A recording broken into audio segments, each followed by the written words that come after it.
So welcome to another Startup Central Victoria meetup, and our special guest today is Tim Dunlop from the award-winning RMG. I'm sure that sounds really impressive, Tim, and we'll talk a little bit more about what was involved in that award shortly. But before I start, I'll just acknowledge that I'm sitting on Dja Dja Wurrung country, as I think you might be, but wherever you're tuning in from when you watch this recording, we pay our respects to the traditional owners. So our startup meetups are very much about sharing business knowledge. If you haven't been to one before, we have so much talent in the region, and people like Tim generously agree to share their time just for an informal chat. We don't put the hard questions, or maybe we might if we're really interested. And it's about sharing information and paying it forward for those that have been before us. And perhaps we can learn from some of the things that they've encountered in their startup and scale-up journey. So the three things that really interest me today, Tim, that I'd like to talk to you about, obviously, your startup process, what prompted it, and how it went.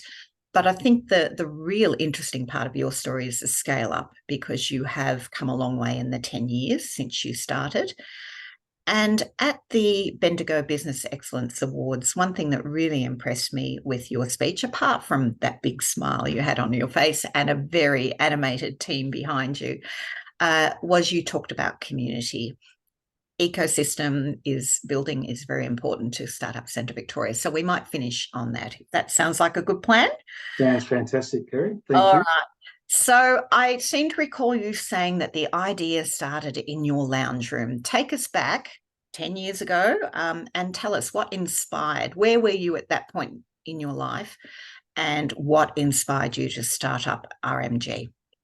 Yeah, it's been well, first of all, thank you for having me today here, Kerry. And yeah, it has been a journey that's been over 10 years. So reflecting back to those early days, it only feels like yesterday, to be honest, but a lot has happened since that time.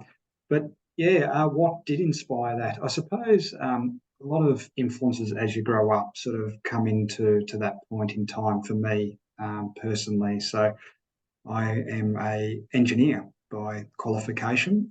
So a lot of my time, and a civil engineer, that being, a lot of my time was spending a lot of time developing infrastructure projects all around the country and internationally as well. And but also always had a sense of community that you spoke about just then. And that probably comes from my upbringing in a little town called Axedale, actually just on the outskirts of Bendigo, so very regional. And the importance of connecting those two things together, actually the importance of infrastructure and what it does to communities. And coming back to Bendigo for family reasons, after being around doing lots of large infrastructure projects, sort of come up, there seemed to be a bit of a gap in that market from a business sense, but also a gap in realising those infrastructure projects and getting the most benefit out of them for our communities and the communities they serve. So I suppose that's where the idea started in a lounge room. Now, taking an idea from a startup and then scale up is the real just challenge. hang on, don't jump ahead too quickly. What were you obviously had the skills, the knowledge, the background, so you knew what you were doing, you identified a gap. Were there any barriers to getting started? And if there were, what were your biggest challenges and how did you overcome them? So in the lounge room at that time, we thought there was no barriers. What we'd soon learned is there's a lot of barriers through that. A couple of the initial barriers, and it's amazing what experience gives you, those learnings, was there a willingness for people to engage those services and part with money for those services?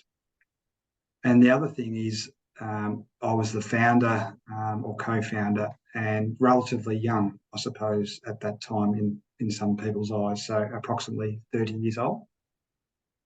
Entrusting people to deliver your infrastructure projects, which are, multiple of millions, so that 20 million plus range, requires trust in the people you're doing, and there's an inherent thing with age that comes into that, regardless of the experience that you might have had around the world. So they were really two really large barriers that we weren't aware of that time. Would people pay for the money for that service, which is pretty significant when you're trying to start for a business, and would they engage, which was just me at the start, and trust me to deliver their project? So how did you overcome them then? It was fairly hard. I think where we identified those key clients initially, where we thought the biggest need is not where we ended up. So we did spend a lot of time maybe changing our focus a little bit. We actually went outside the area we're operating, which was Bendigo, and went into other areas. And we found a bit of a niche in non-for-profits, actually, to start with.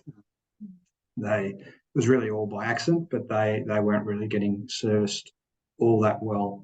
And there was major changes happening in that sector at the time because the NDIS was coming through. So a lot of those, the non-profits in that sector were delivering a lot of projects. So there's a lot of opportunity. So that's where we got a little foot in the door. And that's the hardest thing is that first engagement. Oh, that's really good to know, though. I mean, you had to look a little bit differently outside what your target customer was. But you're right, just that one first success, you get testimonials, references, and I take it snowballed from there. So at what point did you decide we need to go really big? Was there a trigger to that decision, or has it just gradually grown? I'm interested in this scale-up process and, once again, the challenges that you've met along the way. So our vision from day one hasn't changed. So our visions are essentially about providing project and engineering services through a network of offices across the east coast of Australia. And that's been pretty much the same since day one. Again, when you're doing those startups, you're really optimistic, and that's really important. The challenge is actually realising that scale up. So our biggest barrier, being a consulting firm, is attracting talent. And that was, first of all, a big challenge for us, particularly being located in a regional area. So COVID actually, believe it or not, enabled one of those barriers for this to be relieved, where a lot of people were looking to move to regional areas and really start to embrace regional areas. So we happen to be in an attractive employer and attract a lot of talent. So that was one component. The other component is really looking at the structures of our business and how we can delegate accountability through the business, and how we can measure how we're tracking on a performance basis really, really regularly. So we actually went down the path of adopting an approach it's called metronomics. And essentially we've metronised our whole company. So we've got a really good understanding of our company, but it has all the elements that you might build a business. It has a human system. So everyone really understands their job, their accountabilities, and what performances they're measured on, and they know that from day one through the door. And we started to bring all these other systems in. So we've always had a strong cultural system, and so that's really underpinned by our core values. So that was natural to build that up a little bit further. And now we have an execution and a strategy system. So we tie all these together, that we have really clear understanding of our strategy, and we're always reflecting on how we're going with our execution by looking at two things: our metrics and our priorities for the company. It sounds really easy when you say it that way. How did you have to invest a lot of money, time in getting this right? I mean, we did. Yeah. We did, and we had to be brave too. We really had to. I suppose, like a startup as well, you've got to be brave. You've got to put yourself on the court, and you don't get it right straight away. And we haven't got it 100% right now. We're forever evolving and learning how to continue to scale up. We've got some fairly strong growth ambitions. So yes, getting on there, learning. We do a lot of learning by doing, but also our culture supports that. So we have a really strong culture of embracing a no blame. We're not going to always hit our targets or what we want to achieve, but reflect on, as a group, why we didn't, learn from them, move forward as a team. That sounds really great. Now, I'm very pleased, or maybe you're, it was there. You don't regard it as a high barrier, but a lot of startups, scale-ups, finance is a big issue to them. Being a consultancy, is that a different, you didn't need a lot of finance investment in infrastructure so much? Yes, that was one benefit. So financing, we've self-funded our whole way, and even Scaleup somewhat have. Our infrastructure is not significant, although we have taken a different approach purposely to a lot of other consultancies in establishing a network of offices. So in Victoria, a lot of the consultants of our calibre will base themselves out of Melbourne and spring out into the regions. We're doing the opposite. We want to base ourselves in each of the communities we serve and be part of those communities, connect with the university. So that has a higher capital cost, but that's connected to our purpose as well. But you talk about the startup component, whilst it might not have been a capital intensive startup, I suppose it was at a time for me personally in life that didn't have a lot of capital. I had young children. It was all happening all at once, and really, I suppose we were burning the boats. We had no other option left at that time apart from succeed. So it really was quite a pressure type time, but that's where you find you get results as well. When that pressure's on, you find a way to navigate. Pivot is a word to find those clients to help us get our idea happening. So what support did you get for yourself? You're under pressure, and we all know at that stage in your life, young kids building, homes or mortgage homes and business, it all comes at the same time. Was it your own personal mindset, your family around you? Where did you get support from to help you navigate through those challenging times? I'd say this ecosystem has changed a lot since I started 10 years ago. 10 years ago doesn't seem that long ago, but there was not a lot there's no Startup Central Victoria. There's not a lot talking entrepreneurship or supporting entrepreneurs at that time, maybe more in our cities or internationally in the States. So the actual support was lacking incredibly. So it's really good to see this happening now. Probably further on the journey, more around that 5-6 year mark, this is where we reached out for further support in the scale-up phase and engaged a business coach to help us keep us on track. And that business coach doesn't just focus on the CEO; it actually brings all our leaders together and grows us as a team of leaders, and helps us identify where we're going to prioritise our efforts, come to an agreement on that, and then go execute that. And we catch up on a quarterly basis as a result. So you brought in a resource. How did you choose?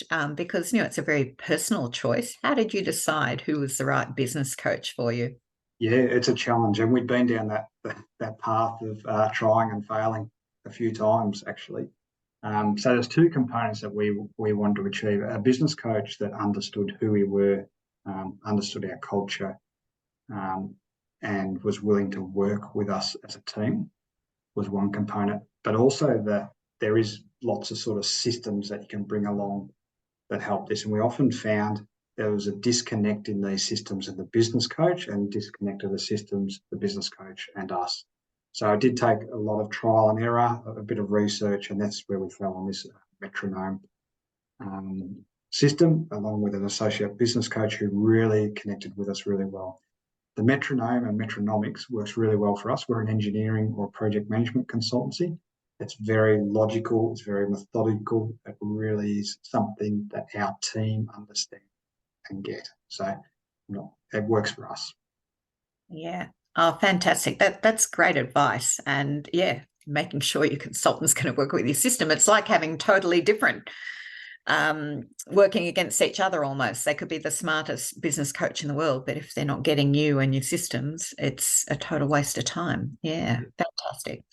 So community, it was very prevalent in your acceptance speech at the Business Awards. You talked about it briefly. You saw a need for the community to benefit more from civil engineering projects. And you've just mentioned now that there was a lack of ecosystem support when you were starting off.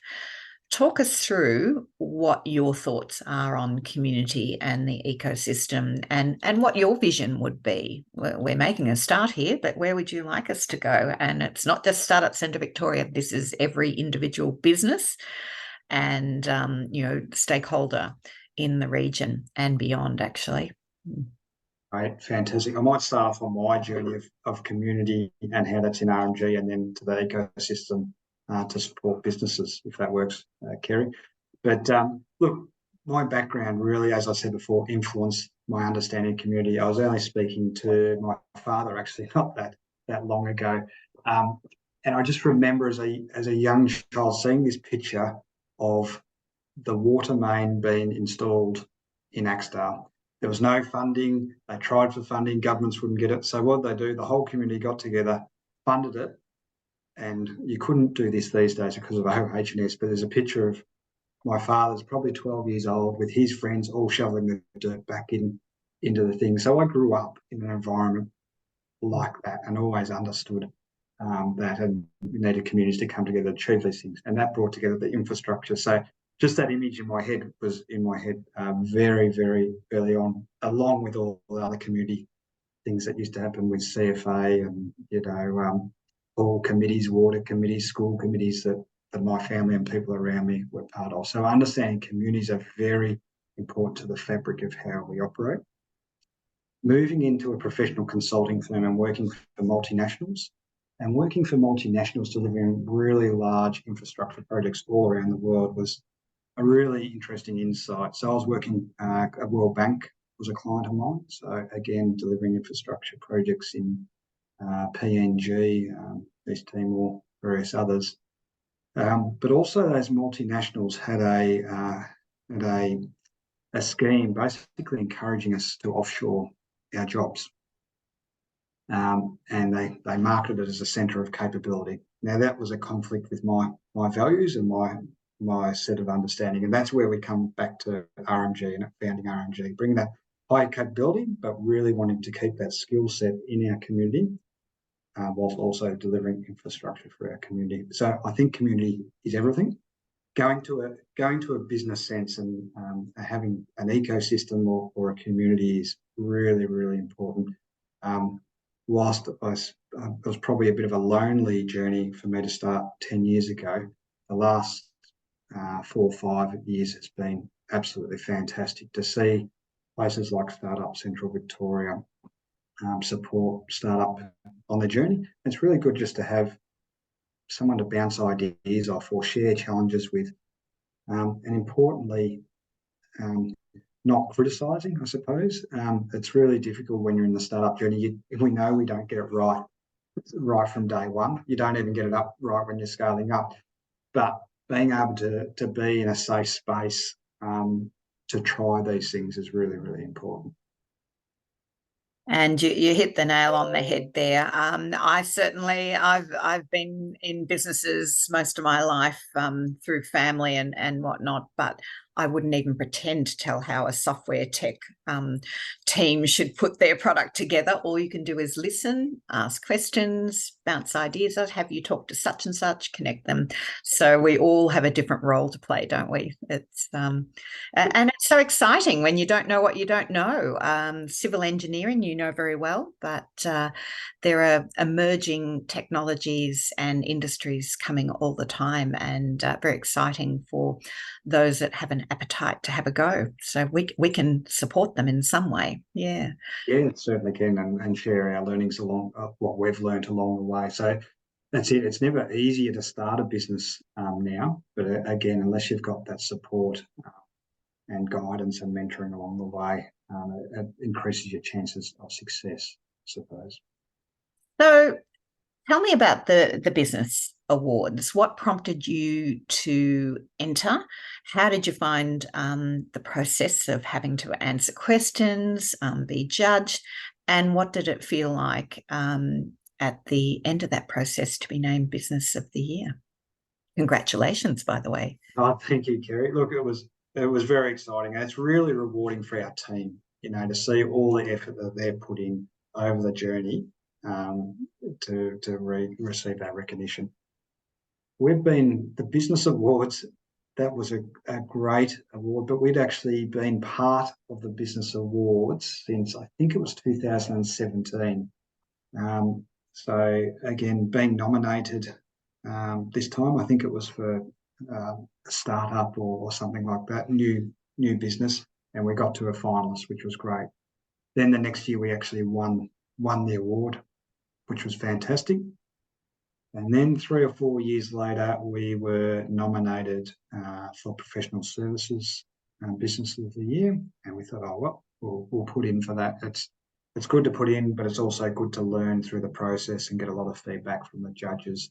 And we were named a finalist. And of course, this year was the cherry on the top. We've done the finalist of the Professional Services category, but also named Business of the Year. So really, really pleased for the work that we've done and for our team. The process is really, I find it really, really rewarding. The questions in the application process really make you dive into your business. It's really pleasing to look at our applications that 5 or 6 years ago compared to where they are now and where we've developed as an organisation is really phenomenal. And the judging process from there was really insightful, actually.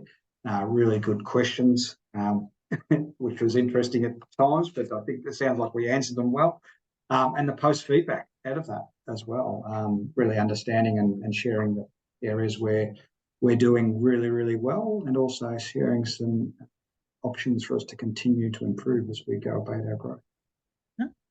Excellent. So it sounds like, because it takes time to fill out these forms and answer the questions, but it sounds like you used it as a development opportunity to review and think about what you've been doing. So well done. It was obviously a good return on investment. It was, Kerry. It was wonderful. It was wonderful for our team to get that recognition. And that recognition doesn't just happen, say, in Bendigo, actually. So we're all socially connected now. So we've got our staff in Geelong, Ballarat and Melbourne now, so they're all able to share in it. But also our clients out of each of those offices in Melbourne, Geelong, Ballarat, and of course Bendigo really supported that and got behind our success as well. And an award doesn't go astray in terms of endorsing your business to new potential clients as well. Don't you wish you had that 10 years ago when you were 30 years old? It's funny when you reflect on that, where we were day one as a 30-year-old trying to break into clients and find our client and find our niche to now. Yes, it makes it quite a bit easier getting that recognition and that social proofing. But yeah, that's where we are. So hopefully it enables us to take our next step, Kerry. Yes, yes. Well, I do worry if you ever get nominated again that you'll fit everyone on that stage, because it was a pretty full stage with your team. So it was great that you could get out and celebrate. And Yeah. yeah. I think that was most of our Bendigo-based staff, which was fantastic. It was really nice. And we had a few of their partners on the table as well. So again, part of our culture, we celebrate these things, successes and fails as a team. We're all in it together as a team. So you've touched on something before we close off. You've talked a lot about culture, celebrating the successes and not so great successes. How do you keep fostering that culture in your team, particularly now you've got them in Geelong and other places? How do you do it? We've been very good from the start with this. It's been really, really strong. We've had some really strong core values. They're the same core values we've had from day one. And we don't just have them on the wall or, just promote them. We actually live them. We call each other out when we're not living it and actually promote that as well. But we also have, so core values are one of the key foundations to our culture. We also have monthly awards of our values, which is nominated by peers. So one that we just had the other day was our teamwork award. So we received 6 or 7 nominations for that, and then we announced that in our all staff meeting, who was successful, why they were successful, and they actually get a voucher as well of their choice, and try and reward those sort of behaviours. So that's one of the important things, is having that real core values. But really, we also have our core purpose and our vision, and we just talk about that constantly. We have it in every meeting, every all staff meeting, which happens once a month. We go through those, remind ourselves what's our purpose, what's our vision, what's our values, why are we here doing what we're doing. We go through some examples of where we've lived those things, and then we reward those that are really displaying that culture. So you're meeting, all staff meeting. Do you meet in person, online, or a combination? We meet online. So our whole work environment, this is an interesting time, isn't it, coming out of COVID, and what your work environment is. One of the things from day one, actually, Kerry, I probably forgot to talk about, is that family situation helped me also understand what I wanted out of a business. And I wanted a business back 10 years ago to be flexible, to understand people's personal family requirements, but also it's not about just sitting in front of a computer from 9 to 5. It's about actual performance that you do. And whether you were working from 6 o'clock to 12 o'clock at night, I didn't really care. I just cared about your output. And if that meant you could have a good family time and do the pick up and drop off of the kids, all those sort of things, or elderly parents, all those things, fantastic. That wasn't really the norm back 10 years ago. It's fairly normal now, I would say. And so hence, with that thinking back 10 years ago, we were actually cloud-based right from the beginning, deliberately for those purposes. So when COVID hit, we just picked up our computers and we functioned as if we never left the office. Our culture was really strong. Our technology really supported it. So it was more of the same, other than maybe it was a bit hard to socialise in person. But so coming out of that, we have regular meetings. We have so we have our all staff meetings, but at team level, there's a weekly meeting and there's also a daily huddle. So the weekly meeting goes for an hour. Every team has that with a set agenda, and every daily huddle just goes for 15 minutes. A good opportunity for people to connect, understand what they're stuck on, release them to do their work for the day. And that's enabled us to keep a hybrid workplace. So our policy is really compulsory 1 day in the office. Yep. What we find is people are doing far more than that, but that's our setting. So yeah. So our team is quite. Sorry, Kerry. It is a personal choice to people. Some want to be outside their home environment and others enjoy. So I think that's a challenge for employers. What sort of office space do we need to maintain in this changed hybrid environment? But as employers, we do need to remember some people don't want to stay in their home environment. They do prefer an office environment. Yeah, correct. So we try to provide that flexibility for both cases. And our teams are spread geographically as well. So our teams are set up by discipline. So, for instance, we have a structural engineering team. Now in Bendigo, we've got 3 structural engineers, I think, 1 in Ballarat, 3 in Melbourne, and 2 in Geelong, and 1 in New Zealand. So, but they all connect at the same time every day, digitally through Microsoft Teams. Yeah, no, that's great. I'm glad we landed on that. That was an extra question come in. So just describe, we've sort of skirted around. I didn't start by describing your business. Just give us a snapshot of your business at this point in time, 10 years after that idea on the couch. Yeah. So our purpose hasn't changed. So to improve communities, we help clients in the transport, property, buildings and water sector make smarter, safer, stronger communities. We do that through a range of services: structural engineering services, civil engineering services, planning services, survey services, and project management services. So all professional consulting services over the 4 sectors being transport, water, property, and buildings. Where we are now, we're about 45 people strong. We have 4 offices, Bendigo being our head office, Melbourne, Geelong, and Ballarat. And continue to grow, which is fantastic. So the plan for us, without giving away, I gave away our vision earlier on, but for the short term is really establishing those offices and making sure we're really systemized and consistent in our service that we're providing our clients for the next few years. Great. So that's your current thing. Give us another 10 years snapshot. Where do you see yourself in 10 years? So we have, I talk about this metronomics, we have really clear things. So we know our 1 year goal, we call it a 1 year highly achievable goal. We know our 3 year highly achievable goal. And then we have a 10-year goal, which is almost, or 10 plus, which I think a term that everyone will be familiar with is a BHAG, big, hairy, audacious goal. So a technical business term, but essentially it's expanding our office network through the east coast of Australia. So that's sort of from 3 years onwards. You'll see that occur. Okay, watch this space. In the meantime, we're going to release you. You haven't had time to have your lunch and a cuppa, but thank you very much for your time, Tim. It's been lovely chatting with you, and great to profile a business with such strong community values here in the region, a success story branching out, and we wish you every success into the future. Fantastic. Thank you, Kerry. Nice to catch up. Thank you.